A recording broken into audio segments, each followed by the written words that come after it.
Tem muita coisa, espero que a gente consiga comentar sobre tudo e já vamos começar aqui sobre a questão do TSE. Vejam só, ações adotadas pelo TSE podem tirar Bolsonaro da eleição de 2022. A gente já falou sobre isso daí, pode tornar ele elegível. Só que algumas pessoas estão comentando que isso meio que pode ser improvável, até por questão de tempo.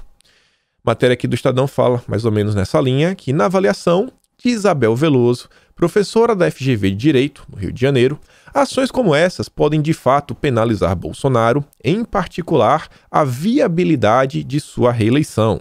A professora observou, porém, que pode não haver tempo hábil para isso. Por ora, é possível que funcionem tão somente como enforcement para que Bolsonaro pare de propagar fake news, o que já seria positivo para o processo democrático. Vão usar como ferramenta de controle e coerção. Em curto prazo, algum interessado pode propor uma ação cautelar para que Bolsonaro pare de fazer alegações contra a credibilidade das eleições. Caso o inquérito avance e consiga reunir provas, pode gerar subsídios para denúncias de quebra da normalidade das eleições, algo que pode culminar na cassação da candidatura. No diagnóstico do professor de Direito Constitucional da FGV, Wallace Corbo, o TSE tem os meios necessários para cassar o registro da candidatura de Bolsonaro. Eles estão torcendo por isso, né? Eles não querem ver Bolsonaro nas eleições. As urnas têm que ser as urnas deles e de preferência sem o Bolsonaro. Soltaram Lula, tornaram ele elegível. E diz, né, que vê possibilidade e ainda remeter a ação ao Ministério Público Federal para instauração de processo disciplinar ou ação penal, caso sejam constatadas ações de abuso de poder político e econômico. As punições ao presidente são detalhadas em Lei Complementar de 1990. E aí, obviamente, né, as coisas vão começar a se desenrolar. E aqui a imprensa diz que Bolsonaro já se prepara para o embate. Ao apostar nos ataques contra o processo eleitoral, Jair Bolsonaro deu sinal para que sua articulação política se prepare para defendê-lo em acusações criminais que venham a ser apresentadas na Câmara.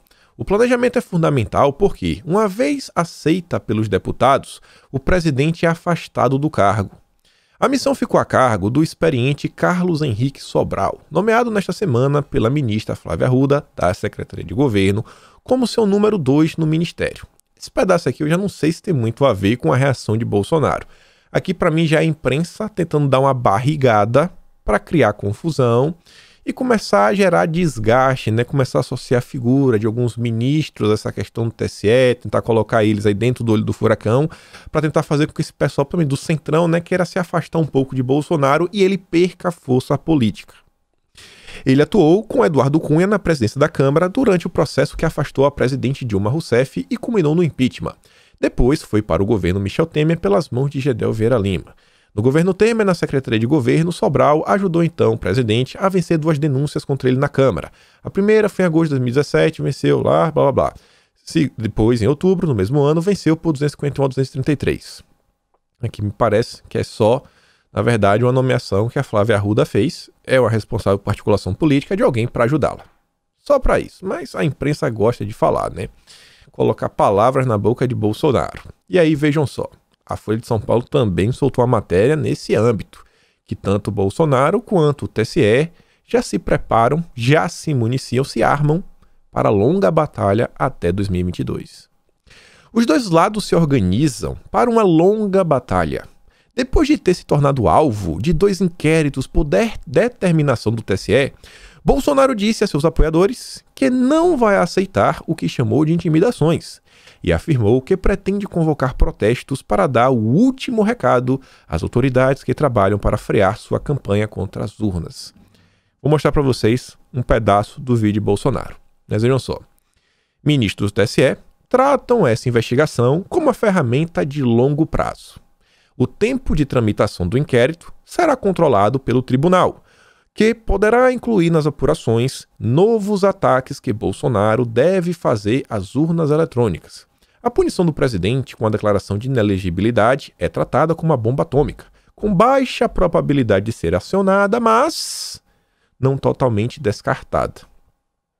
Acho que aqui tranquiliza um pouco, né?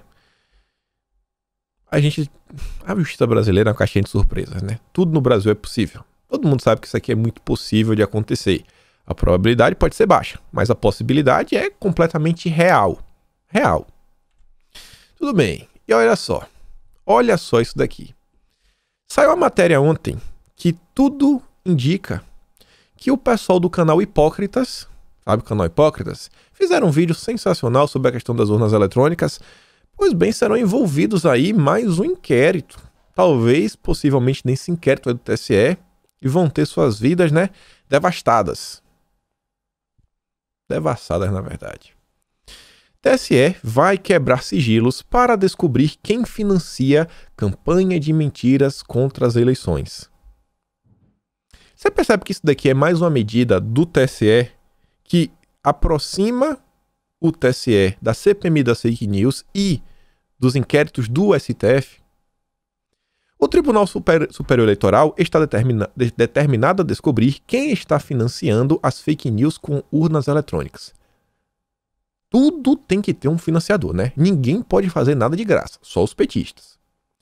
Para isso, deve quebrar sigilos telefônicos e fiscais de envolvidos com a divulgação das notícias falsas, inclusive de auxiliares próximos ao presidente Jair Bolsonaro, caso seja necessário. Os magistrados pretendem determinar, inclusive, conduções coercitivas caso os investigados ou as testemunhas se recusem a depor no inquérito aberto na segunda para investigar a disseminação de mentiras sobre o sistema eleitoral. Tá aqui. Mas você estava falando que possivelmente isso aí poderia envolver o pessoal do canal Hipócritas. De onde que você tirou isso daí? Calma, a matéria continua. Um dos intimados deve ser o ministro da Justiça, Anderson Torres, e o próprio Bolsonaro pode ser chamado a depor, como mostrou nessa terça colando o painel. Magistrados acreditam que, como o objeto da investigação aberta pelo tribunal foi bem delimitado, o ataque às urnas, será mais simples descobrir de onde vêm os recursos que financiam o que consideram uma farsa e curso, tendo como protagonista o presidente Bolsonaro.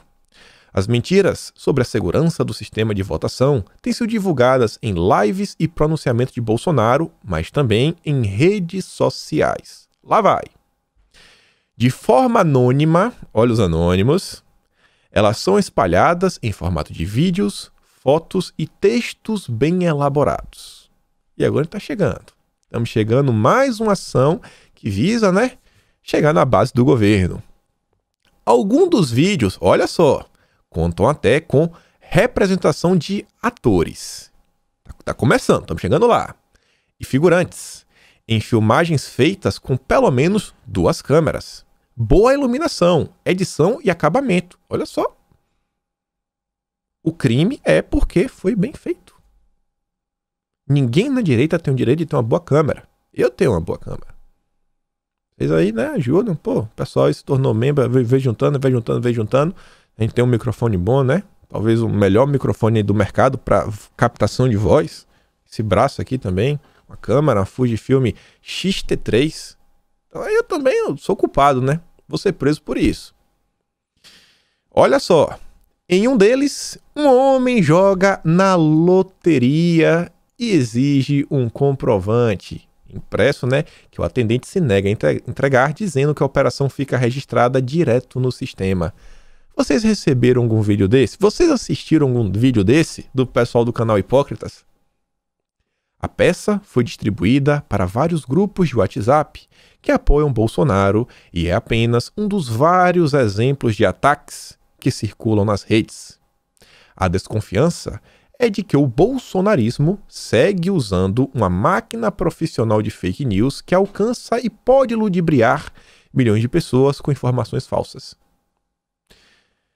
Você vê que ele está usando o gerúndio, né? É uma ação contínua que está assim acontecendo, que assim, e vem desde o passado, ó, segue usando. Partindo do pressuposto que existe uma máquina profissional de fake news. Existe uma máquina profissional de fake news dentro do bolsonarismo? O nível dos ataques que o próprio tribunal tem sofrido também leva à desconfiança de que a rede bolsonarista tem usado robôs para disparar fake news envolvendo os ministros.